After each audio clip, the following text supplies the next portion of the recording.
The Oak Inside the Acorn by Max Lucado, illustrated by George Angelini.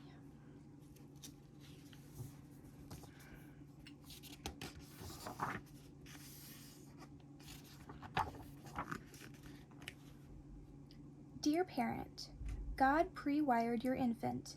He scripted your toddler's strengths. He set your teen on a trajectory. God gave you an 18-year research project. Ask yourself, your spouse, and your friends, what sets this child apart? Childhood tendencies forecast adult abilities. Read them, discern them, affirm them, cheerlead them. You've been given a book with no title. Read it. A CD with no cover. Listen to it. An island with no owner. Explore it. Resist the urge to label before you study. Attend carefully to the unique childhood of your child. Uncommon are the parents who attempt to learn these God-given abilities, and blessed are their children. Blessings, Max Lucado.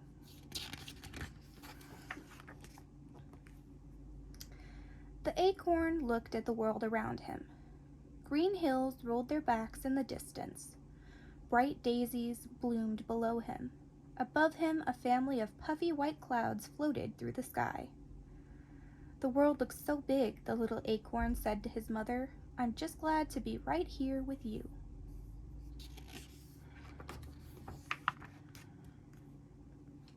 His mother was a tall, beautiful oak tree. I'm glad too, my little acorn. It's good for you to be here with me now. But when your time comes to go into the world, you'll be fine. I'll be afraid. Mother Oak hugged little acorn in her strong branches. Within you is a great oak, little acorn. Just be the tree God made you to be. The thought of letting go and leaving the safety of his mother's branches was scary to little acorn, so he tried not to think about it. But deep down inside, he knew the time was coming. One by one, his brothers and sisters had been letting go and saying goodbye. They had been afraid too, but their mother had assured them with the same words. Within you is a great oak. Just be the tree God made you to be. Each time he heard this, little acorn would look at himself and say, an oak and me? He was so small, it was hard for him to believe he could ever be a tree. The time to let go came sooner than little acorn wanted. It started with a bump. He was resting one summer afternoon, thankful for the coolness in the shadow of the leaves, when thud, the tree shook. His mother's branches trembled, and little acorn began to swing back and forth. A farmer's pickup had accidentally backed into the tree trunk. Little acorn had swung before, stirred by the wind, bumped by climbing kids, and each time he'd always held on. But not this time. He tried. He pressed his thin stem into the branch as hard as he could. It didn't work. He was a heavier acorn than he used to be, and his stem began to pull away from the branch. Uh-oh. Mom? It's okay, little acorn, Mother Oak assured him. You can't hang on forever. It's time. You've got to let go. Down he fell, flipping over and over, softly slipping through the leaves until he bounced on something hard. He had landed in the back of the pickup truck. The truck vibrated and began to drive away. It's okay, little acorn, his mom called out. Within you is a great oak. Just be the tree God made you to be. Little acorn barely heard the last few words. The truck was already moving down the road, going somewhere. He just didn't know where.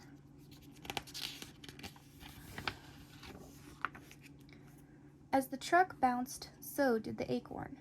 Ouch, he said. This is rough. It gets better, he heard a voice say. Rolling over, little acorn looked up at a young tree. Who are you? He asked.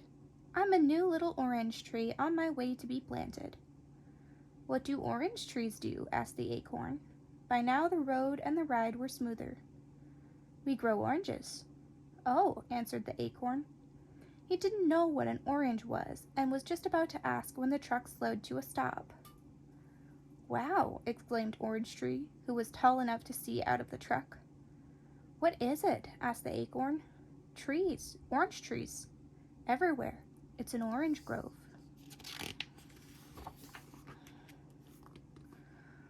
Okay, little orange tree, it's time for you to be planted, the farmer said as he lowered the truck tailgate and climbed into the back of the truck.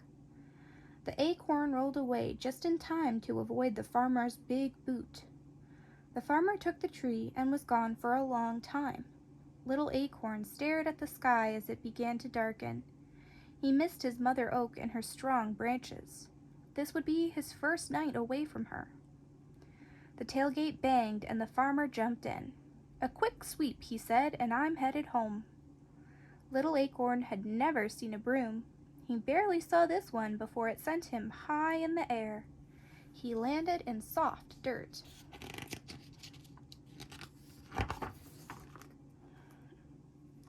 "I wondered what happened to you." It was Orange Tree. Little Acorn was happy to hear a familiar voice. "Is this your new home?" "It sure is," Orange Tree said, "and it looks like it's your home too." Little Acorn had one more question. "Orange Tree, what do I do next?" Orange Tree's voice was sleepy. "Just settle in, little friend, and rest. God will make you grow." And so Little Acorn did just that. He rested. That night, the next day, that week, the next month. There in the soft soil surrounded by orange trees, he sank deeper and deeper into the ground and slumbered. He slept a long, long time. When Little Acorn awoke, he didn't know where he was. He stretched upward, and when he did, he kept stretching higher and higher until he popped out of the dark dirt into the sunlight. "Well, look who's awake," announced Orange Tree. Little Acorn looked around and then up. "Hello, Orange Tree. Have I been sleeping long?" "Long enough to become a small tree." Little Acorn looked down at himself and said, "I've changed." His round shell was now a slender trunk. "You are growing up," Orange Tree said. "Now you are a little oak." Little Oak straightened himself and remembered his mother's words. "Within you is a great oak." Maybe she was right, he thought, and he stood a bit taller.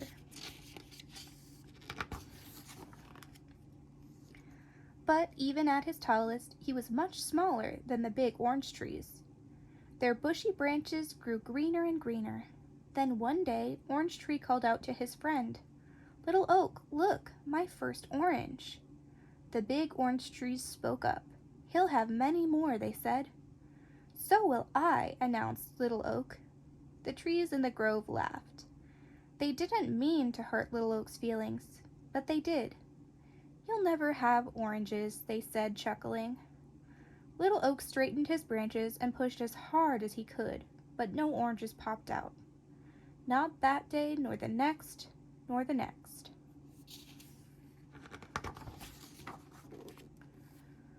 When the farmer came to collect the fruit, Little Oak was worried. He had none to give. "Well, hello, Little Oak," the farmer greeted. "How did you get here?" The farmer walked away, and when he returned, he carried a big shovel. "I know just the place for you." He lifted the new little oak tree out of the ground. "Bye-bye, my friend," said Orange Tree.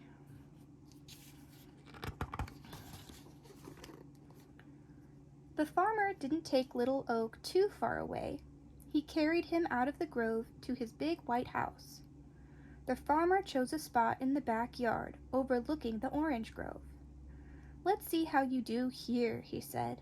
Then he dug a deep hole and set Little Oak inside it. He placed dirt around Little Oak and pressed it tightly around the tree's roots. Little Oak liked his new home. For the first time, he stood taller than almost everything around him. Little Oak was stretching his roots in the dirt when he heard, "Hi, I'm Pink Petunia. Who are you?" Little Oak looked at the bright flower near the house. He started to answer, but Pink Petunia didn't give him time. "Rosie is next to the house." "Hi there," chirped Rosie. "Daisy is here too." "That's me," said a white and yellow flower. "Hello, little tree."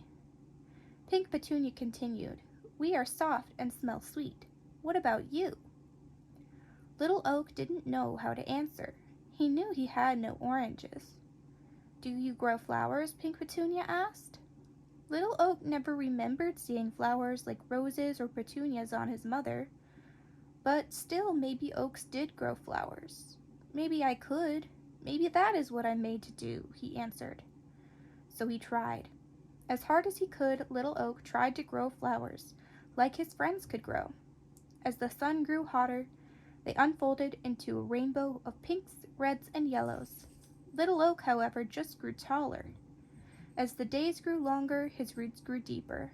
Every day he tried to grow colorful flowers, but he never could. Pink Petunia could. So could Rosie, so could Daisy, but not Little Oak. Finally, Little Oak decided to rest. His branches were tired and drooping. His leaves were dropping. Even the flowers were sleepy. "We're going to rest now, Little Oak," the flowers told him, and they did. The sky grayed and days shortened, and the whole garden slept. While Little Oak slept, he dreamed. He dreamed of his days as a little acorn on his mother's branch. Deep in his sleep, he heard her soft voice. "Within you is a great oak. Just be the tree God made you to be."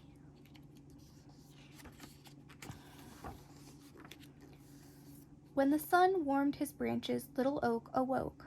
Only he wasn't so little anymore. He could see farther. He had grown taller and wider. The winds didn't bend him as much.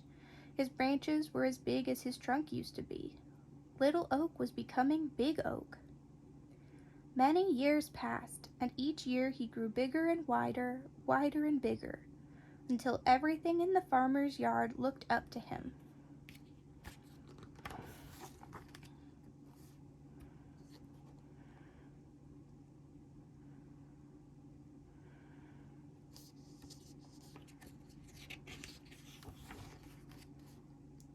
Now Orange Tree and the flowers called him Big Oak.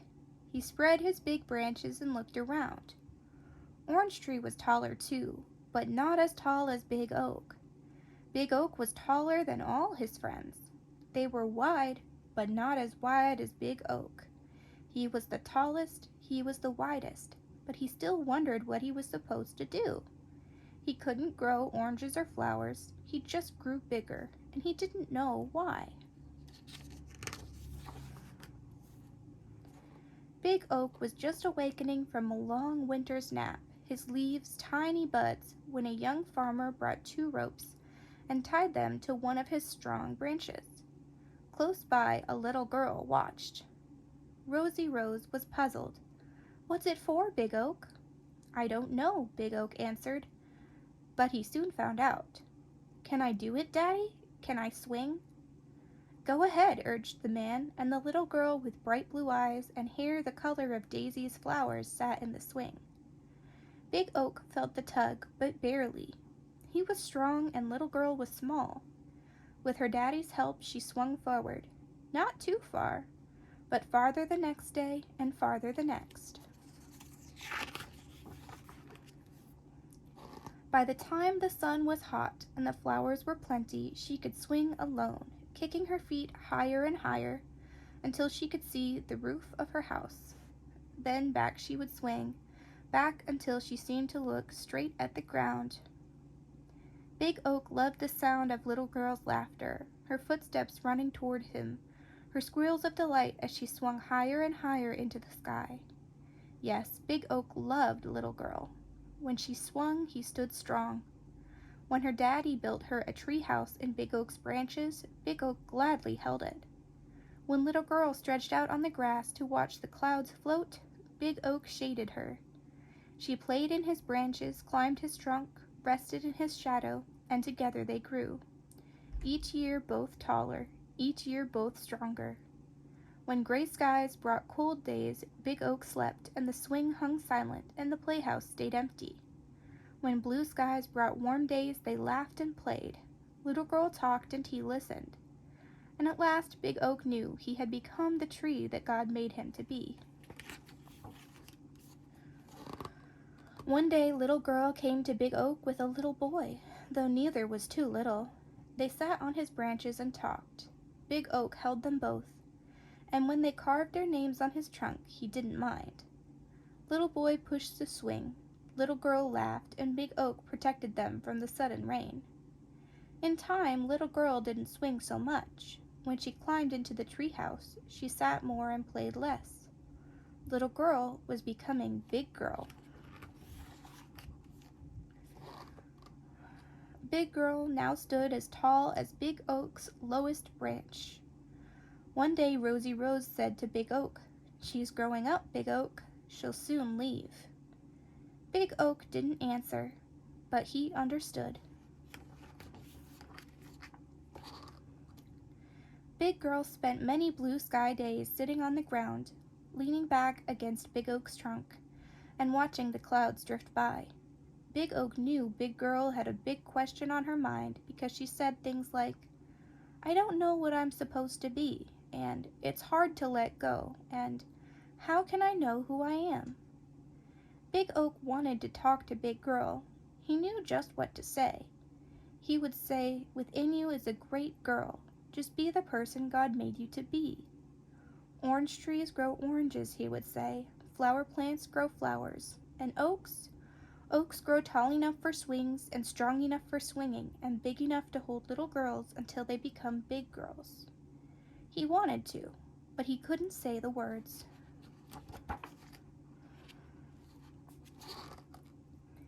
One day, Big Girl was so sad.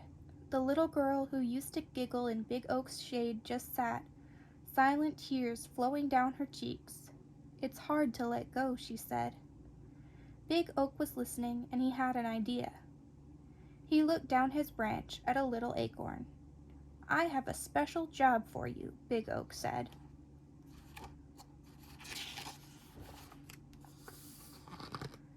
The next time the wind blew his branches, Big Oak let this branch shake more than the others.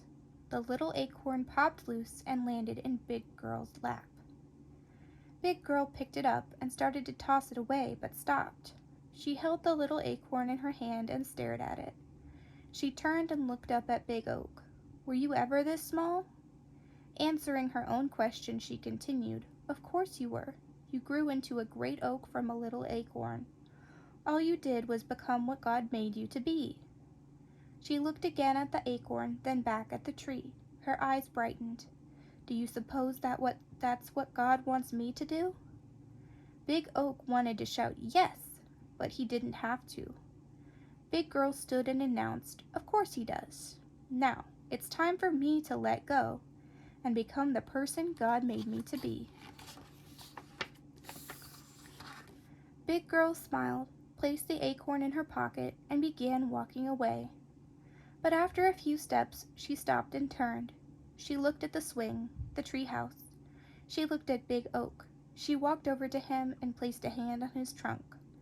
Without a word, she said goodbye. Without a word, Big Oak said the same.